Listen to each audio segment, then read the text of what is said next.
Starting your day off with a take on Vegas you won't get anywhere else. Hi, I'm Holly Madison, and I listen to Brian Shapiro. Hi, this is William Shatner, and I listen to Brian Shapiro. Hey, this is Larry the Cable Guy, and I listen to Brian Shapiro. Why? Because I'm a good American. So is he. And if you don't listen to him, you need to pack up and leave this country. This is the Vegas Take with Sharp and Shapiro. Welcome all again!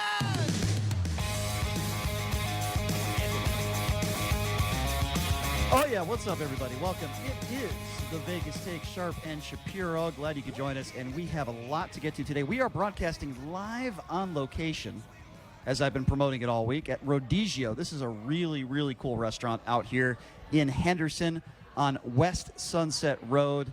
And we got a lot of listeners out here. We're going to get to all of them. We're going to give them an opportunity to talk. We appreciate everyone that's come out, and we hope you can make it here as well. We got some drink specials. We got some free food, some free appetizers, and, of course, a chance to meet myself, J.D. Sharp. We have a lot of characters here, including Chris Wynn, who usually joins us every Monday, but he has also made a cameo appearance. Chris, thank you for being here. Oh, always great to join you guys and get a chance to come out and see some of the listeners on a Chamber of Commerce Vegas day, right? You got a little bit of wind, a little bit of heat, pretty much the way we do it, right? That's right. JD, how you feeling? You're sitting in between us right now.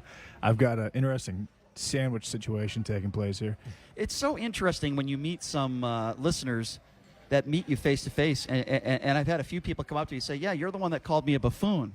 And I look, and I don't really know what to say to them. Except in some cases, 15 to 20 times. It's possible.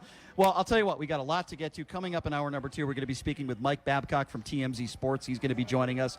Get the latest on that. We're going to talk to John Brookhagen from Infinity, the Math Institute. We've got Dennis Silvers, the golf guru, that's going to be joining us. Ron Futrell from Channel 8 is going to be joining us in hour number 2 as well. We got plenty of cast of characters here, I would say, and a couple listeners who have gone at it with Chris Wynn every single Monday are now going to meet him face-to-face in an all-out brawl Trump debate coming up at 6:30. So that's going to be a lot of fun. I'm kind of looking forward to that. I'm just going to let you guys go. It's going to be a political knowledge battle royale. It is. I think I like Brian and JD to win this thing. It is. But again, we certainly like the we've got some fodder to talk about, of course, because he started his 2020 campaign in Orlando just a few days ago. So we'll have some definite topics to hit on.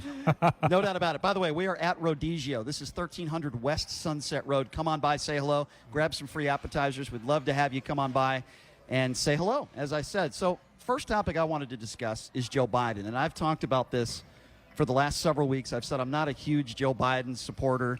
I'm not going to vote for the guy for a lot of different reasons, even though I do respect him. But Joe Biden had a huge blunder, in my opinion, in the last 24 hours, using the term boy. As you all know, you use that term, it has racial connotations, and it's just not a good word to use, period, especially in this day and age. Well, especially if you're a Democrat. Well, Cory Booker, I agree with Cory Booker, because he came out and he basically said, look, Joe Biden shouldn't be using that word. He should know better. And he said Joe Biden should apologize. So what does Joe Biden do? Instead of doing the right thing, in my opinion, he pulls a Donald Trump. He doesn't admit he's wrong, doesn't apologize, and then turns it back on Cory Booker and says Cory Booker should apologize. What is it with these old rich men who think they can say and do whatever they want, never take any accountability, and can't apologize? I think Joe Biden made his first biggest mistake in his campaign to run for president in 2020, and I think it was wrong. What do you guys think about that?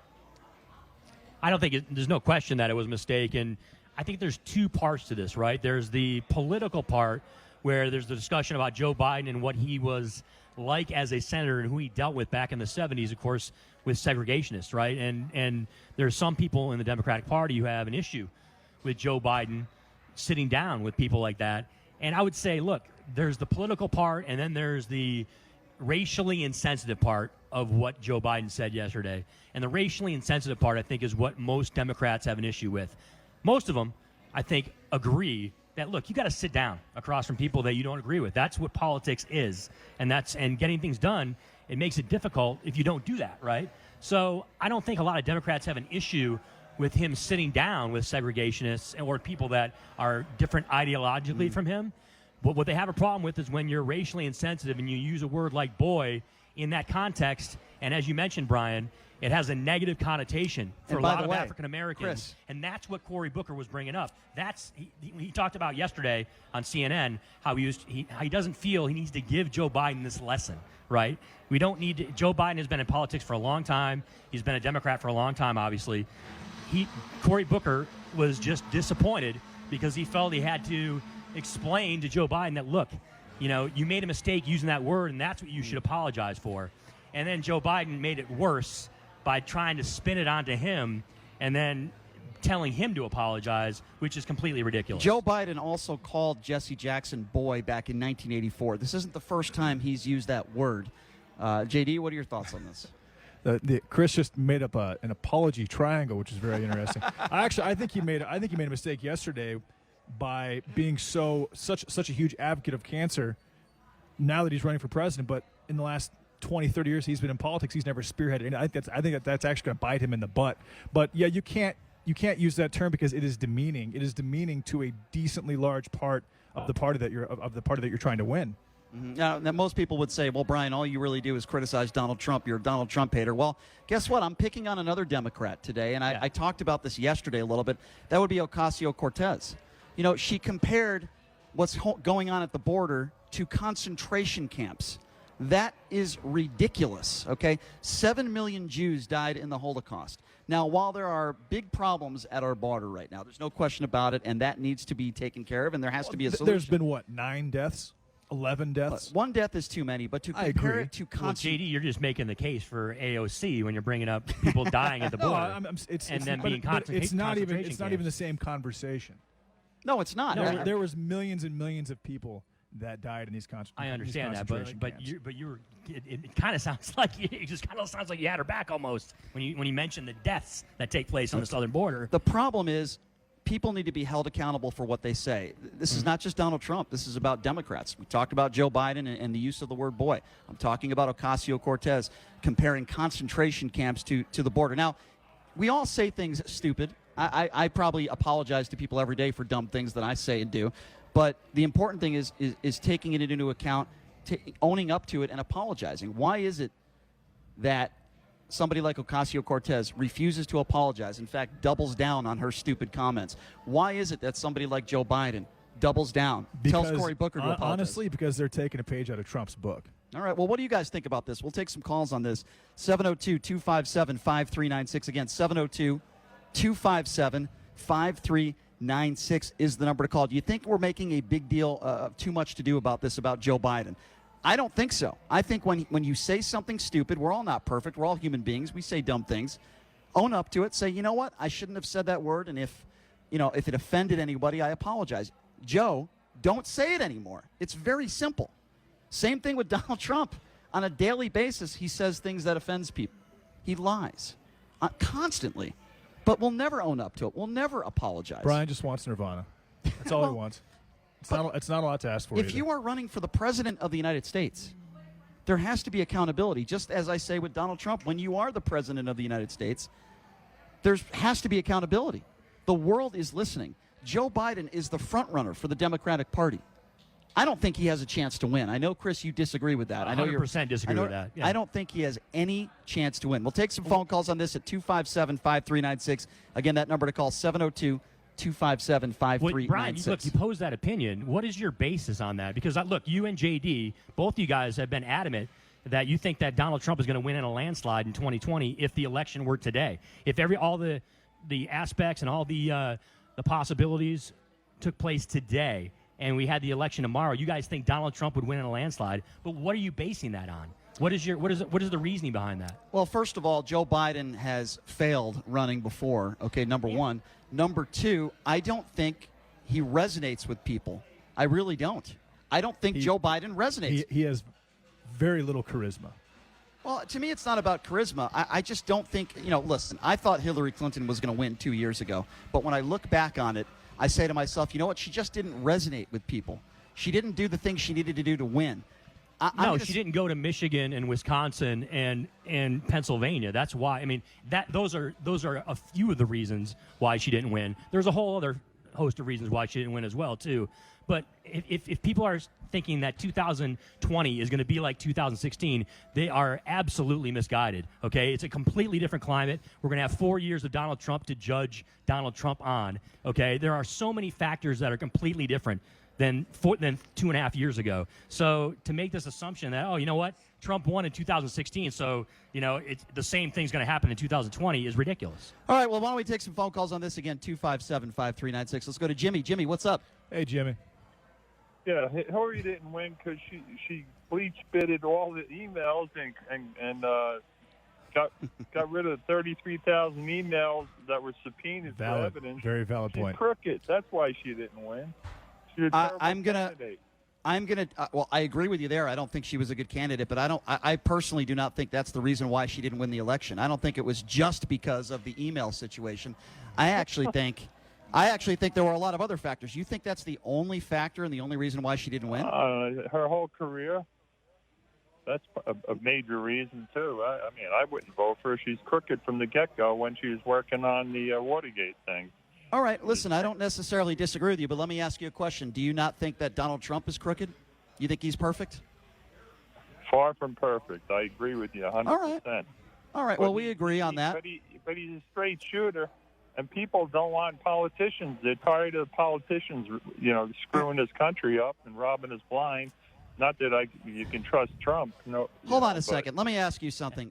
You think Donald Trump is a straight shooter. Now, when you say something like that, that leads me to believe that you think that Donald Trump is somebody that always is honest and tells the truth. No, he's a bullshitter, but you know he's more like down to earth with people as opposed to like all these politicians that have these polished speeches. He just shoots from the hip, and people like that. All right, fair enough. Hey, Jimmy, I appreciate the call. Thank you very much. Again, that number to call, 257-5396, 702-257-5396. Obviously, we're talking about Joe Biden using of the term boy, and then when Cory Booker calls him out for it, he decides to say, Cory Booker, you need to apologize to me, which I think is completely and utterly ridiculous. And then Ocasio-Cortez, in my opinion, another big blunder. You're talking about the border. You're talking about illegal immigration. You're talking about the issues at the center of that debate, and then you compare it to concentration camps. That is insulting. She's a freshman congresswoman, though. We need to cut her a little slack. I think she's not someone who is the head of the Democratic Party. She's not even one of the major voices in the Democratic Party. She's very vocal, yes, and she has a huge following.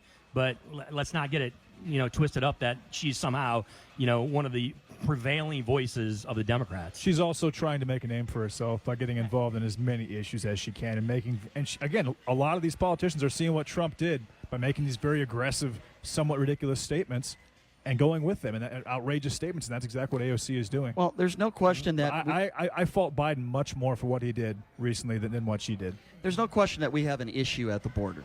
I've always said that. And I also believe in that we need to protect our borders. But with that being said, I cannot believe the amount of people in this country, particularly a lot of Trump supporters, that want to demonize these people coming into this country. I get calls every day. We get calls every day from people that seem to think that the majority of these illegals that cross the border are bad people. And again, I'm going to use this quote because I think it's very, very important. And this is one of the reasons why I dislike Donald Trump, the person, the human being. These people crossing the border, they're rapists, they're bad people, and I suppose some of them are good people. That is not, first of all, that's not accurate. And I gave out the numbers. In 2018, over 10 million illegals into this country, and a little over 100,000 of them have been convicted of crimes. So when you say you suppose some of them are good people, no. 98% of them, the statistics say, are good people that have not committed crimes, that have not been convicted of crimes. Donald Trump is lying, and he's trying to put this narrative forward. And the reason why he's trying to put this narrative forward is because he campaigned on a lie, which said we're going to build a wall and Mexico is going to pay for it. First of all, Mexico has not paid for the wall. And second of all, many of these people are seeking asylum and seeking better lives for themselves. The number to call, 257-5396, 702-257-5396. Why is it that so many people, particularly Republicans, want to demonize illegals? Why is that? It's a fair question. Look, there could be a number of reasons, whether or not, this whole notion, and to steal one of Chris Rock's line in one of the stand-ups, He talks about white America. We're losing the country. The country's getting away from us. We're losing it. And he quickly points out, there's no way you guys are losing it, because if you're losing it, who's winning? Yeah. I mean, it's kind of a ridiculous assumption. So, to be honest with you, I mean, look, there's a number of reasons, but he won on it. Okay, it was a part of his agenda, and it was a part of his campaign in 2016, and he ended up being successful. So, I could see him going back to that well again. But for all intents and purposes, we will see whether or not it ends up being successful coming up in about a year and a half. Again, going back to the immigration situation, and we do talk a lot about it on this show, and it is a big issue. I think it's a big issue for the Democrats and the Republicans in 2020. What we do know is that this wall has not been built. Okay, Mexico hasn't paid for the wall. It hasn't been built. In my opinion, it is never going to be built. It's not going to happen. The biggest problem we have in this country with illegal immigration are people that overstay their visas. But why is it that Donald Trump and his administration fail to talk about that? All they want to talk about is building a wall. Like that is going to solve all the problems. If we want to put all that money towards building a wall, then we also have to do something about people that overstay their visas in this country. That is a huge issue. You know what's crazy? The money that the wall's going to cost $5 billion. We had a conversation yesterday about how Trump is dropping the medical research by $5 billion. It's not a ton of money in the grand scheme of things when it comes to government spending. It might not be. The question about the wall, you can't say it's going to hurt anything. But the question about the wall, it's going to be effective. It's not just build it because Trump wants to build it or the Trump administration wants it. Is it efficient? Is it something that is common sense immigration reform? I think the real question about the wall, that's why it hasn't passed, and that's why it's not going to pass, is because a lot of lawmakers that are reasonable and rational in Washington D.C. understand that a concrete wall going across the southern border is not something that's efficient when it comes to immigration. It's just not something that's really feasible. I think there's all kinds of other issues with it as well. I think the real question about the wall is, if there was any other president besides Trump pushing it, would it have such a blowback? And I would say the answer is no. I think people are just not accepting the wall just to spite Trump. Well, here's the thing, JD, though. I mean, if it was a different president's you can idea, make the argument, though, that there would be no Democrat and a lot of Republican presidents that wouldn't push the wall. Right? All right, there's a lot of guys wouldn't do it. Let's go back to the phone lines at 257-5396. Let's go to Eric. Eric, thanks for calling in. What's on your mind? Hey, Eric. How you doing? I was just listening to you guys hash it out about the wall. I think it is a good idea. I think that it needs to be built. I think that it's just a barrier that can help. Okay, so let me ask you this then. Eric. If the majority of illegals in this country overstay their visas, don't you think that would be also a good idea to address that first, since that is the bigger problem? I completely agree with you, 100%. Okay. All right, so why can't we do both? Just a wall, but I think a wall Eric, does help. Yeah. Barriers so do Eric, help, and it's proven. All right, I don't disagree, but let me ask you this then, Eric. Are you a Trump supporter? Do I support Trump? Yeah. Yes, I'm more of a conservative. I'm kind of in the middle, more or less. I like both parties. I think they all have something for me. I think the Democratic Party is a little bit too far for me right now. I hope a candidate can come in and maybe reel it back a little bit. It's a little bit too extreme for me. Okay, so let me ask you another question then. Why is it you think? Well, here's my answer. I guess I'm asking a question, and I'll give myself the answer. He campaigned on, we're going to build a wall and Mexico's going to pay for it, and I think he focuses on that rather than focus on the problem altogether. You can build a wall, but why not address the problem of illegals overstaying their visas? He never addresses that. Why is that? I think it's because his ego and because he campaigned on, we're going to build a wall and Mexico's going to pay for it. Well, I understand that, and he ran on that, and it was a popular thing at the time for him to say. But you know what? Most people that are running for, most presidents that ran for the presidency didn't keep a lot of promises. But I can tell you one thing. Yeah, I hear you. Giving it an effort. Yeah. All right. Fair enough, Eric. I hear half you. the time that 90% of the time that I've been alive, that I've been involved in political talk, the president really hasn't kept any promise. So, well, unfortunately, Eric, I tend to agree with you on that one. And listen, I got to get to some other calls, but I appreciate it. And good call. I don't necessarily disagree with you. 257-5396 is the number to call. Let's go to Daryl. Daryl, thanks for calling in. What's on your mind? Yeah, you mentioned that of the 10 million, I think, illegals here, only 100,000 had been convicted of a crime. I would agree with you that a lot of them are good people. But my wife's in-laws on both sides, they immigrated legally. And so to say that the 10 million who illegally immigrated are good people, they probably are, but they're still lawbreakers. And if I want to get my relatives ticked off, I ask them how do they feel about illegal immigrants. And they don't like it, and they're Latino because they did it legally. They didn't, race and run the border. I understand, Daryl. Daryl, I get what you're saying. In a perfect world, I wish everybody would come into this country legally. The problem is that's never going to happen. We need to understand that there are extenuating circumstances with some of these people that are coming into this country. Yes, they are breaking the law, but I'm going to tell you something. If I got kids and I'm living in a country where I'm in fear of my life and my children's life and I have no other option, I don't have the opportunity to try to come into this country legally, I don't have the time nor the money to do it, and the only way my only option is to save the life of my kids to cross the border illegally, you are damn right I am going to do it. And you have to, I think you understand that, and you have to understand that every situation is different, Daryl. I do, but there are ports of entry, and I have a friend who works for Homeland Security. The part of the problem is he told me the judges that he has spoken with have 50,000 cases that they're backed up on because the Congress court won't move on it. But there are ports of entry that they can go through. And he told me I hear you, Daryl. That, they'll bring a child that isn't theirs. You know the arguments. You've heard the illustrations. And they find out that, the gentleman and the... Listen, Daryl, I understand. I hear what you're saying, Daryl. We don't necessarily disagree. I got to get to some other callers. I appreciate the call. Thank you so much for the call, Daryl. Let's go to Brady. Brady, what's on your mind? Yeah, right on, Brian. There was about 150,000 Mexicans or illegals, whatever, that were crossed into the border last month that were apprehended. And what King Trump did is he figured it out real quick. He put tariffs on them, said, hey, I'm going to put tariffs on everything that you put into this country. So the Mexicans just put 6,000 troops on their southern border in between Honduras. That is one of the stuff needs to be started because you can't just cross through Mexico and then claim asylum in America. That's not how it works. So the law was changed.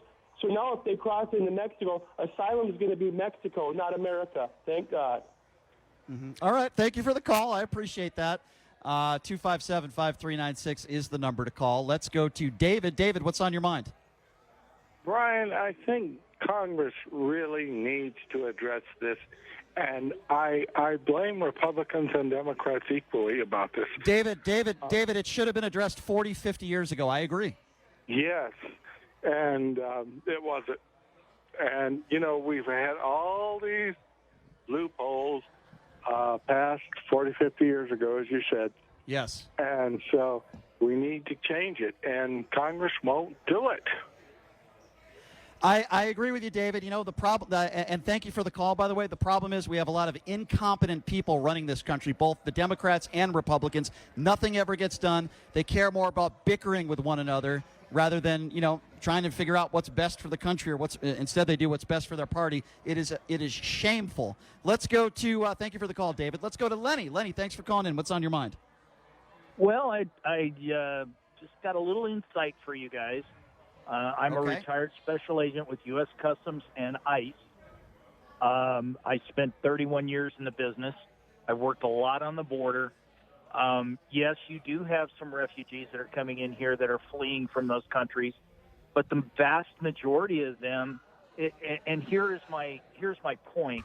If you're coming from El Salvador or Guatemala or Nicaragua and you're coming up here and you've got to walk through Mexico, now you're in a country where you speak the language and you're still trying to come to a country where it's illegal to go across the border.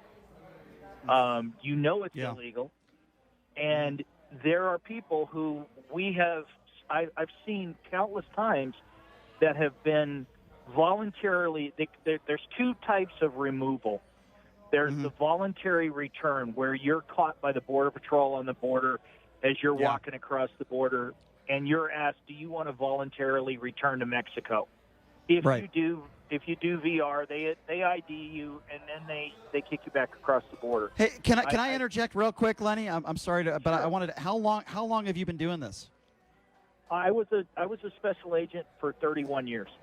Wow. Okay, so you're the perfect person to ask this question. When Donald Trump says these people crossing the border, they're rapists, they're bad people, and I suppose some of them are good people, do you agree with that? I absolutely agree with that, because you think the majority of these people are rapists and bad people?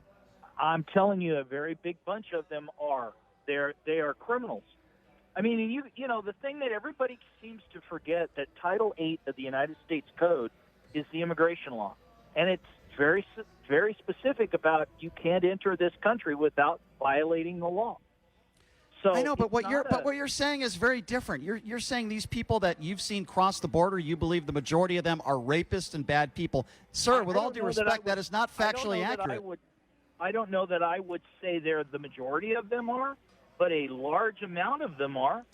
So is 2 or 3% a large amount? Is 2 or 3% a large amount? I guarantee you, there's more than 2 or 3%. Then why is it that the census says of the 10 million in 2018 that were illegal, 100,000 of them were convicted of crimes?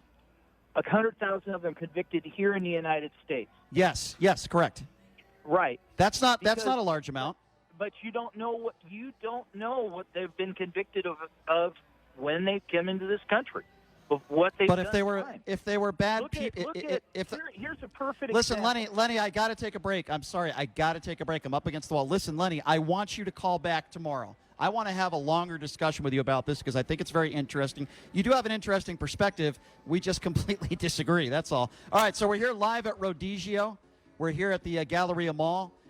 Free appetizers, drink specials. It's a lot of fun. Come on down, say hello. This is going to be fun when we come up next. Okay, we're going to have two of our loyal listeners who happen to be here today getting into an all-out debate with Chris Wynn. It's going to be no holds barred. So stay tuned for that. We'll take a quick break. We'll be back right after this. You are listening to the Vegas Take on the all-new 101.5 FM, 720 AM KDWN.